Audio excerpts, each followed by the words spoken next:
Hi guys! Welcome to another episode of My Opinion Box. Guys, don't forget to subscribe to our YouTube channel at My Opinion Box 1237. And please endeavor to follow us on all our social media handles such as Facebook, your Instagram, and of course your Telegram. TikTok as well. Oh yeah. Hi, good morning. Good morning. You look look- so beautiful. Thank you. You look astonishing as well. Thank you very much. Okay, so very quick one. Today our topic is going to be centered on parenting. Okay. Yes, parenting. Unlike our usual backbones, let's move to the educational aspect of it. So parenting. What do you understand by what parenting is? Alright, I'm going to read directly from the internet, and it says a parenting is a process of supporting, promoting the physical, emotional, and the intellectual development of a child from infancy to adulthood. Beautiful. Did you get that? Like Very supporting of a child physically, emotionally, intellectually from infancy to adulthood. I mean, I feel like our parents have a lot of role to play in an upbringing of a child. Yeah. And even down to the stage of an adulthood, not just to a particular child age, and then you just feel because the child is 20, you should let him go. Exactly. Okay. There's something that I want to talk about here. Okay. A lot of people think that parenting is all about teaching a child morals. No, I don't think that's added to me because it's more aside from morals. There are so many things you have to teach a child aside from morals. Morals is the major thing. Yes, we all know. But what about upbringing? What about day-to-day activities? Exactly. The social life. Exactly. If you do just strictly on morals, that's why you see some kids What who is just right and what is not right? yeah. Some kids will just grow up and then come home with pregnancy. Why? Because it's on the moral aspect of my parental guidelines from my parents. They said I should not allow a man see my pants. And then we had this adage that a girl was climbing the tree and then she took off her pants. And then they were like, why did you take off my pants? My mom said a man should not see my pants. And then climbing the tree, there were people watching. I have to take off my pants. That's hilarious. So you see, the moral was somehow misunderstood. Yeah. So it's not just about the morals for me. Okay. Yeah. So to me, but I still feel like teaching a child all the time, teach. These children go to school to learn, Yes. and what they learn is more of what will I say? Theory than The practical. practical. Yeah. Now, practical aspects come from the parents. It's practically what they see from their parents is what they learn from their parents. You can tell a child, okay, see, don't steal. But your mother will go to your father's pocket and be like, I took this money from my father's purse. Use the and buy biscuits. But you will tell them, do not steal. But you are doing that indirectly, and they are seeing what you are doing. So most of me, I feel like upbringing to see depend on what a child sees, what you do around them, what you talk around them. Those are the things they pick, and not what you tell them with your mouth. Yes. Because they learn those things in school. It's true. CRS is there, Christian religious knowledge. Do not do this, do not do that. Even IRS. Yes. So I feel like this moral of a thing should come from the parents themselves. How they communicate with their children, to their husband, they pick all those things. Yes, that's how you see some kids will grow up having a different ideology about what a woman is or who a man is. Exactly. Some men were some children who grow up from abusive home and then going to see that the father wants to talk to the mother and he turns up to start shouting at the mother. The male child might grow up feel like that is the right that's of a how man. a man He should be talk to a lady. Okay. Yeah. So that boils down to types of parenting. Okay. Okay, and let me try to go. Okay, so let's go to types of parenting, but this is more of educative than communicating. Right. Please don't mind us that we're reading actually. Okay, so authoritative parenting. So I think we have authoritative, we have persuasive, and then we have uninvolved parenting. Okay, so let me go with the authoritative parenting. Okay. And this parent this style is tend to have a one mode of communication where the parents establish strict rules that the child obeys. You see, this is limits to no room for negotiation from the child. And then the rules is usually explained, such as the father will be like, you are not going out. You on no account should any of you go out when it's 5 p.m. On no account should any of you collect things from people outside. The child does not have the right to say what if is no, or what if there's an emergency that's 5 p.m. and the child's supposed to go out, but because the father already said do not go out by this time, so they find it very difficult to communicate to their parents. I think while I was growing up, I had some of my friends that would say we have some rules in our house. 1 to 6. We hard. 1 to 6, you don't go out. 1 to this, you don't go. Growing up as a girl, you should not be with guys. You should not be with this. You should be. So it's just the rules stated in the house. And then you don't have any rule for negotiation because, however it's been said, that is what you're going to do. You know, there are some, just like just like this type said, authoritative parents. You don't have the right to say anything. It is the father that is your head, and that's final. You could not make any decision. Now, unlike permissive parenting, permissive parenting tends to be warm and nurturing, and it usually have minimum expectations. They impose limited rules on the child. Communication remains open, but parents allow their children to figure out things for themselves. So you see the difference between authoritative and permissive parenting. Permissive parenting, the parents try to give them an open hand a bit. Not like they're actually leaving the children to be loose, but they are open to open hearings. They allow the child to. This persuasive, the parents try to be friends. I mean, if you read further than this, the parents give room for their kids to be able to talk to them. To be friends with them. Okay, mom, I had this male friend who he's this, that. They create that room and avenue for the child to communicate with them. But unlike persuasive, at times a child tends to they don't even give a child the room to talk, and that's fair. It makes a child grow up to be scared of their parents, and it's very wrong. And there are things that are going on in your life and talk to somebody. You don't have anybody to talk to because of the way your parents has already grown you to be. And that's where peer groups comes in. Since I can't talk to my parents, my friends who is quite older than me should know, should have experience, and then that's where you get wrong training from a child, and then you'll be like, but I was guiding my child. How did you get? So those few time you give them to do their own thing, they use that few time to go get themselves involved with peer groups, and that is where you start seeing mistakes that are coming up. But then you cannot train a child. The society trains a child also as well, not just the parents. Yes. They also have the uninvolved parents. Okay, uninvolved parents. I think this could be self-explanatory. Let me give my self-explanation before going to the uninvolved parents. I think on my own eye there, it's parents that don't really get involved with their children activities at all. They feel like I don't born now, Abi. Just like when they say, Mommy, we were giving assignments. Why will your teacher give me assignments? No, why I sent you to school? Yeah, and then it doesn't it doesn't really tally that way, because as a teacher, I've done my part. Your child doesn't stay with me from morning till night. He has to return home, and then that's why it's called home work. Where you, instead of playing at home, you should get something doing at home. So, but what do you have to say about the effect of social phones to children at a tender age? Effect of is it very good parenting to children at a tender age? The thing is that I also believe that you cannot train a child. You cannot tell a child really who to be or what to be. You can only guide the child. Now, giving a child a phone, it's not really a bad thing, but there should be parental guidance.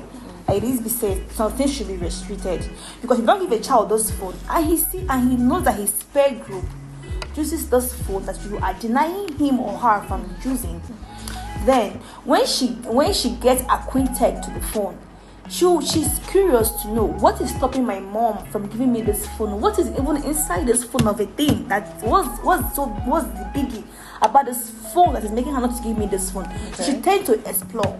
Okay. So in exploring, you might get to do things you are not supposed to do or see or you're not supposed to see. But what do you think? So you think giving the child a phone at a very early age is How early? Like I said, there should be parental guidance.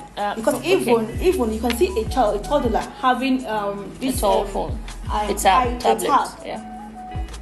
Because they use those things to learn. But when a child leave what you're meant to use a phone to do and you're doing another thing, that is when parental guidance should come through. Okay. So it should restrict some things they do, even the movies they watch. So you learn a lot of things that you're not meant to learn on the phone. Even down to some cartoons that they and watch. cartoons as well. Yeah. So that's what they keep saying. Parental guidance is applied whatever you do. Or what do you think? So like I said, just like you said, there should be age range where the children are permitted to use phones. But for toddlers coming up, I think they can use tabs where they only introduce this rhymes, this school nursery rhymes related to school, related to activities you could do at home, how to prevent some certain things, and then nice vocabulary for children, just something educative.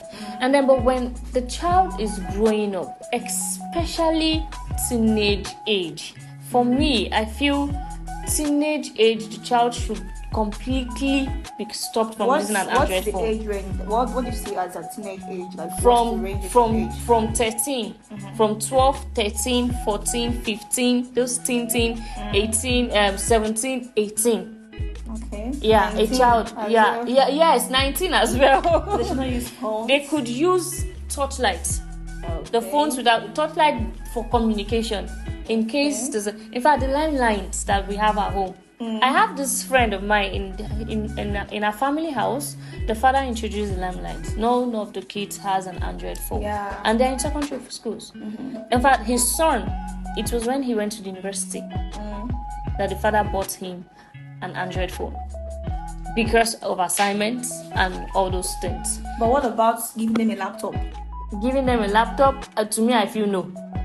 They should go to computer training centers and learn computer. Because when you give them, kids can be very smart. They can outsmart parents. You give them laptop, because I don't have an Android phone. I would now look for how to on my father's Wi-Fi and connect to my laptop in disguise. And the father might think I am practicing the computer center training I attended on my laptop. Or maybe I'm going to watch. Have Wi-Fi. Yeah, I'm going to watch porn. And then even for the televisions, there should be some channels that is parental guide. I mean, they introduce parental guidance in those channels. In fact, there should be password in a lot of things. It doesn't mean you're hindering the child from learning or stuff, but it's just to prevent the child from, because teenage age is the very dangerous age for a child. And I always used to say this to my friends. I said, if a child successfully passed teenage age without getting pregnant, without being useless, or without having some useless, thoughts, don't see the child as a novice. In fact, promote just because this child teenage age is very, very, very so terrible. At what age did you start using a phone, Android phone? Because when I went to the university. In fact, that university, my father kept seizing phones from me. Serious? I used to have this, I call it childhood boyfriend. I didn't want to, but because of my friends, so you see where I was talking about peer groups. Yeah. But because of my friends, they were having boyfriends, and then I was feeling like the novice. I was just, I don't want to feel like a novice, so I had to have a boyfriend. And then not having a boyfriend because I love him, because I want to also feel more that I have a boyfriend with my friend. So then he would give me a phone so we could communicate. Yeah, then there was no Android phone, just this Nokia X, those things. So we needed to listen to music and communicate. Then they introduced to go. So we started having to use. So after that time, your parents knew you had a phone. I said my dad is like 10 phones from me. Okay, it was seasoned there. Yeah, Okay. they never bought me a phone. Okay. But the guy kept buying me phone. Yeah, so, and he buys me phone. They'll seize, he buys another phone. So he kept buying me phones and they keep seizing. And then my father was like, you will not use phone in my house. So, when I now got admission and I left for university, it was one of those phones that my dad carried and gave me. And it was a touchlight phone. I think it was my 200 level that I even had an Android phone. Yes. Okay. It takes the grace of God for a teenage child not to fall victim. It takes, because you can grow from a very religious home where you are restricted. Yeah. But peer groups are very peer groups. They play a lot of role in the child's upbringing. No, I remember my parents were not really that strict when it comes to phone. I mean, we had phone, but then my mind was very even going to like things like probably porn or seeing shit. It was from school I even learned those things. See it, yeah. So it wasn't even from school I got corrupted. It wasn't even from home. So my upbringing was literally, I would say it was authoritative. Yeah. Because I mean, my dad in particular did not really give us the room to like be expressive or to say what we want and all of that. So it was like we had rules at home. You don't go out. Your friend at home should even stay at home once it's 6 o'clock. Shit, tell them to go to their own house. You don't even visit friends. You don't visit family members. My mom would be like, you want to go and see your cousin, right? Your cousin you want to go and see is also bored of staying at home. He wants to go out. So if you want to go, he wants to go out. Who do you want to go and visit? So he was tired of staying at home. Yeah. So that it was always very, very strict anyways growing up. But then sometimes, a child should actually learn which is good and which is bad. You teach yourself. Because your parents cannot tell you this is good, this is bad. They will only direct you and like put you through on life. But then you will choose which you want to actually go, whether it's the good or it's the bad. However it suits you is what you will go. Your parents cannot do otherwise. They can only guide you through. And that's true. I mean, that's true. I feel where your parents can the mix up some parents actually have is where they just say authoritative parenting and permissive parenting is two good things. Yeah. But it's just that they mix it up. Just try to balance it. Yeah, so try to balance it.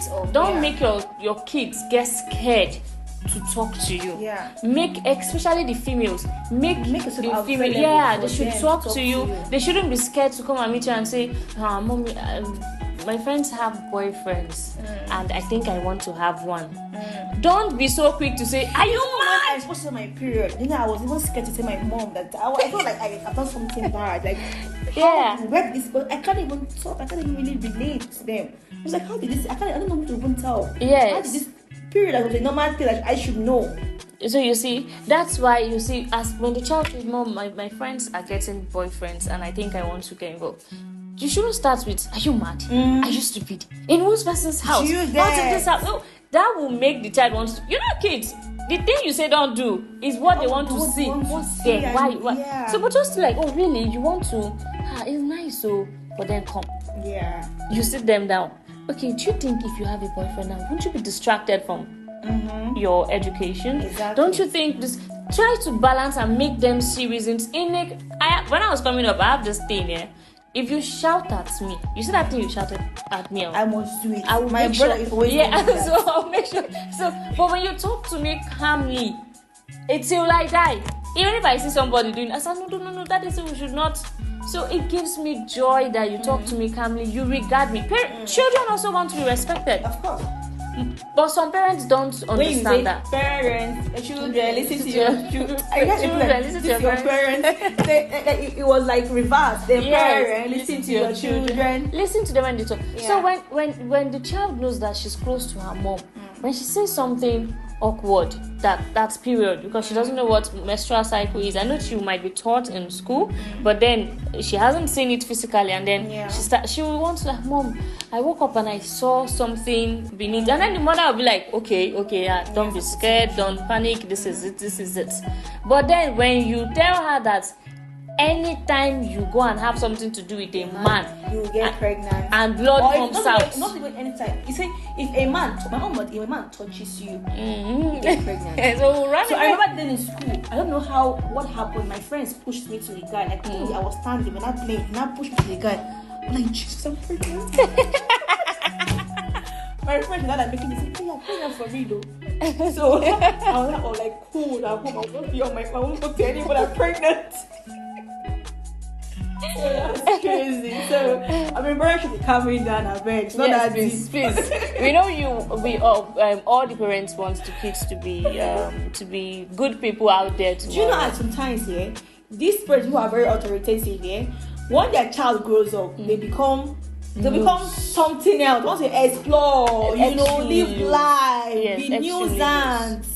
Then those ones you don't even give the chance. Those ones are even very you're giving the chance. You're allowing them to do. They grow up being very responsible. Yes, because they already know their rights from their wrongs. Yes, the parents calmly told them that you have the chance to choose. Even while they were choosing, you are still open to talk to your mom. Is this better off than? How about the uninvolved parents? Yeah, uninvolved parents. So I think such parents are these parents that the kids' voice are actually louder than that of their parents. Okay. The parents are okay with anything, everything. Yeah. The child actually says, and which is totally wrong. Because it will now find out to look like it's the children that are parenting the parents. If there's anything like that, yeah. So and then such you can say to like, mommy, what can you stay at home on a Sunday? Because the child already knows that to be at home on a Sunday, but you're still going to work. Yeah, so it feels like the child is yes, the parents, and you see the child is already telling the mom. Maybe the mother will say, "You're not supposed to eat tea in the morning." Then the child will be like, "No, that's not how it's supposed to be." In social media where I watched, you're supposed to take tea. So you, the parent, don't even have rights to say this to your child. That is because your foundation was not laid well. And sometimes like I just like some of these parents, right, that they don't really have time. Yes, career parents. People are like all these very broke home that they want their child to go out to make ends meet for the family. And it's on social media where they will be like I don't recall any name, but they will be like for instance, a child will be smoking in front of the dad or mom, or for instance, the child will be wearing any kind of sports clothes. Yeah. I mean, like an adult too, but you still have a mother, of course. Now, now you're in front of your mother, you'll be smoking. Now, you'll be seeing comments like, when you be saying that the child they bring money come house, what right? Yeah, that's totally wrong. Totally wrong. When you make your child to be the breadwinner of the home, that is when disrespect starts coming in, and you don't even care at this point because money is coming in. Whether it's by she smoking or by she being exposing her body, as far as the money is coming in, that is what they are really. They don't even care. They're so uninvolved. They don't want to even know why it is coming. But as far as money is coming in, that's what their interest is. And training a child is not just all about the educational aspect. It's not. You have to follow the child.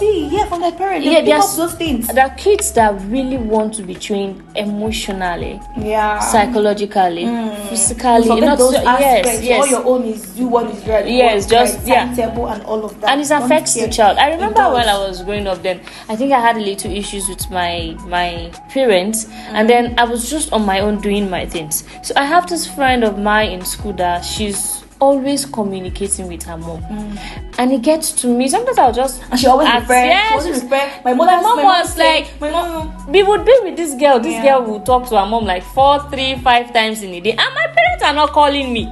I'll be like, is it that I'm abandoned?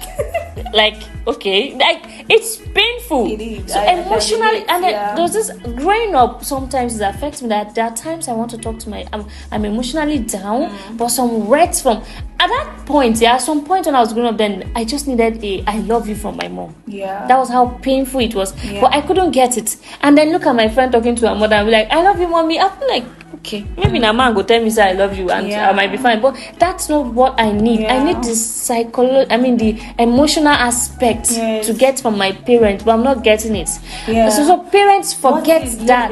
They only do like, let me say parents forget like all those emotional aspects. They only focus on I'm providing for the family. Yeah, let me just go and work and provide. For the family. I'm busy to think about my child's emotional well-being. They only bring money to the table. They forget about the emotional aspects. All the parents do is it's not well, let's take him to the hospital. No, that's not just about the health. It's about what the child is going through. I think you should check your child when your child is quiet. I hope you are okay. Yes. Are you okay? Are you fine? What are you thinking? Bothering you? You're too young. Things like that. Yes. Have you done an assignment? Have you read your book? Why are you watching movie? I think I'm getting emotional right now. Let me calm down. Seriously, it was really painful because I really wanted to feel the emotional aspect where my parents. I feel like when this connection today coming up, when this emotional connection today coming up with my parents was when I said, like, I think I was in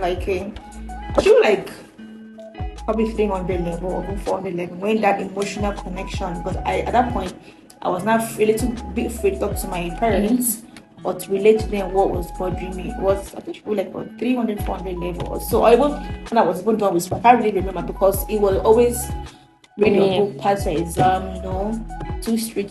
Nobody to talk to when you are down, nobody to relate, what you're going through. Your boyfriend breaks your heart. It's like African home.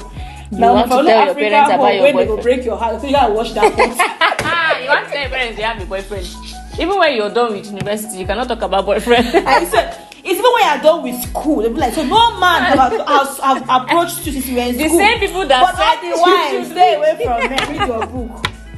So since all the while you're in school, no one have approached you. And you are still all the phone calls you have been making, phone call. You phone go pick up. You midnight call too. You see, I because my mom made us to get too scared talking to her.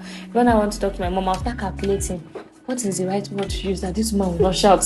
How should I say mommy? Do you know you can just talk to my mom and say mommy should be what? Hey, just everything you want to say will just leave your head and then you is one church member that said you just say nothing. Yes. And that was hurting. It was hurting emotionally, but they were not understanding. I said the day I managed to I think this is actually broad. It's really large. It's large where we could get parents to tell us what they pass, how they pass through. Why they feel like that particular kind of training is perfect for their child. Because we are not parents. We probably could not know. Only from our own experience. We speak from experience as kids. So I know that I won't train my child that way. I'll give my child an open heart. So we always learn to unlearn and then relearn. Okay, so we're moving to questioning time. Okay. You have some question for us? No, you have a question for me. I have a question. I know you love having questions. Okay. My question is, do you think it is the responsibility or the rights of a child to bring money? I don't mean child like 1 to 25. Talking about as an adult now. Or even as a child, because it happens, parents just send their child out to go and work and make money. Do you think it is the right or the responsibility of a child to take care of the family?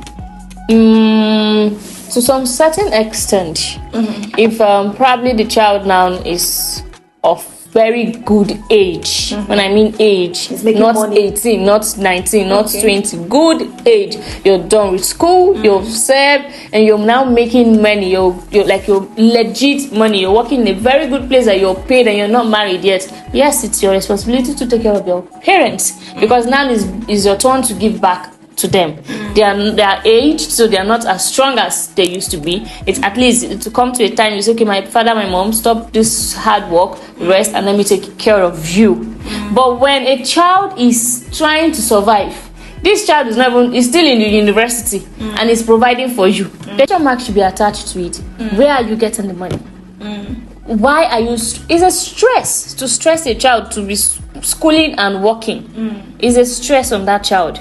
You gave birth to this child, so it is your responsibility to take care of the child to a very good extent before the child will now take care of the parents. But not when a child is, this child is not even yet, has not approached that stage yet, and the child is providing. You should ask, because if you don't ask, that's where robbery comes in from. Your child will go and steal and give you, you would eat. Your child will go and do prostitution and then give you, you would eat. A child of a particular age is driving a car and you're not asking questions. You know, my child not gonna live and they make money. Okay. They will come and arrest all of you together. So you see a very little. I said there was a place I was working. This boy is 16, if not 17, 17 if not 16. And he came to lodge in the hotel was new. The presidential suite is 150. This boy paid for 3 nights. Guys, is serious. Where did you see the money from? Even 16, if not 15. He paid for 3 nights and he was moving around with a girl that I think should be 14 or 15. I was like, where are the parents of these children? Where did you see this money? These are uninvolved parents. They don't Very even, uninvolved. I believe at that stage. care what their child is doing. All they want to bring money home. Let me chop. Now me banana. Never me gonna give her every time. What's that? What is that? You need the child At this age, when you are that age, providing for your own parents. children. So I don't think to stop there. There's a stage where you could provide for your parents, and there are stage where you should not provide for your parents. I know there are times where maybe your mother is very sick and she cannot walk, and for you to take care of your mother and she should survive. And the hugging, where you see people are hugging and you ask them, legit hug, why are you selling? Why you did this? My mom is sick, she cannot, so I have to help her. That one is a bit understandable. It shouldn't happen, but it's a bit understandable because okay, my mom should not die. I'm not sick, she's sick, and we can't pay for school fees or something, so let me try and help to provide for her medical bills, assist, and that one is understandable. That's where genuine helpers will come in. But when your parents are physically fit, nothing is wrong with any of them, then you go and do yahoo and I start sending money. Going to prostitution. And because some people will be like, I know where I'm coming from. My background, we are poor, so I have to go out and make money to support or to help my parents. What happened to your father and your mother when what happened working? to them? Why they're not working? They will say bad government. It's not a responsibility. You say bad governance. Did you get? And then you go out there, you start sleeping with men because you want to make money to bring home. It does that is totally wrong. And then I think some stage the children were not taught how to be contented with what they have. Yeah. So they would want to go out. And because my mama no get money to give me, make I buy woman hair. So make I go, let me go and get. And then when your mom, you can. There are some mothers that will see woman hair. You have to buy for me. To buy it for me. Why? And now it's always stick in their head. They want to buy it for their parents. That's why you would send your child to school and the child will come back home as a cultist. You didn't even bother to ask. How did it happen? Then the child is coming. You sent a child to school and the child is driving back home with a car. How? Did God not do one for me? What did God do for you? So this. Okay, sit down and chop money. Yeah. Okay, let me ask you something. Yeah. Are you saving? I'm saving. Yeah, I'm saving. Or are you saving for what? I'm saving for my life. I'm saving for my life because growing up, I've always said I don't want to be poor. So little work I do, I keep my savings for future purposes. It could be to render help to my parents, my siblings. So I am saving for the future purpose. Okay. Yeah. Anyways, I feel like we did it all anyways. But my own to add up to what you said, for me, I totally feel like it is not the responsibility of a child to cater for the family. Okay. It is not at all. If you know you do not have money to raise a family or to raise a child, do not get married. Do not give birth. I told my sister that a man who does not have money should not marry. And one other one. They will tell I you told age. her that. Say age. My name should not fade. A man that does not have money should not marry for any reason, because this is sheer wickedness to the woman you're getting married to and to your children. Unborn children. Because you are enslaving them, you are punishing them, you are stressing them. So any man when they're going money, no marry. It's not. Some will go as far as telling you marriage comes with blessing. I know it does come with blessing, but see, guy, how involved are you with God? Not you go see one Bible verse, you go use a whole body. How involved are you with God? If you don't have money, please don't marry, because you are punishing your wife, you're punishing your children. A child is not meant to be on the streets hawking or making money for the parents. Even a child, even if I'm 30, 35, it is not my responsibility to take care of my family, my parents, not my family. My own responsibility, or I am saving for my own family. I'm going to bring for the children I'm going to bring. Now, if you go to developed countries, right, once a parent gets to the age of 65, 70, they have caregivers. They take them to a care home where they're being cared for. Because now you've lived your own life. You let those kids live their own life and care for their own family. So now, this is when obligation comes in. You are now obliged to take care of your own family, your parents. Now, this obligation comes with how you relate with your family. There's some kids that will grow up, they'll be like, I can't give my mother my money, because that relationship was not there. You didn't build it with them. You didn't get involved with their life. You know how they survive and how they struggle. They'll be like, my money for my father. I will assist my father, but not my mom. They not choose who they want to assist. Now, that's the obligation, but not responsibility. You are only, even if you are here 100 years as a father, 100 years, as far as your child is alive, you are responsible for that child. You are. I'm only obliged. It's my obligation to now say, okay, let me assist you. Let me get involved as my parents. Now, my own responsibility now I'm looking at is my own family I am bringing up, because I don't want my children to suffer. Now, they will grow up, they will make money. This one should also have savings as a father. You do not will everything to your family, like, but you keep yourself, you're still alive now. And that is why they said that you don't will your property to your children when you are alive, because you need those things to survive too. You need to work, you need to make money. See, the end point is buying. Not marry if you don't get money. That's just my own. Okay. So you won't stress anybody. You will not stress your child, not stress yourself. But if you're making money, you're saving for yourself too and for your family, which are your responsibility. And then when they're growing up to, they'll save for themselves and for their own family they're bringing to the world too. So this is how it keep going. Because if you have your own money, your eye not the trick what you're picking they do outside.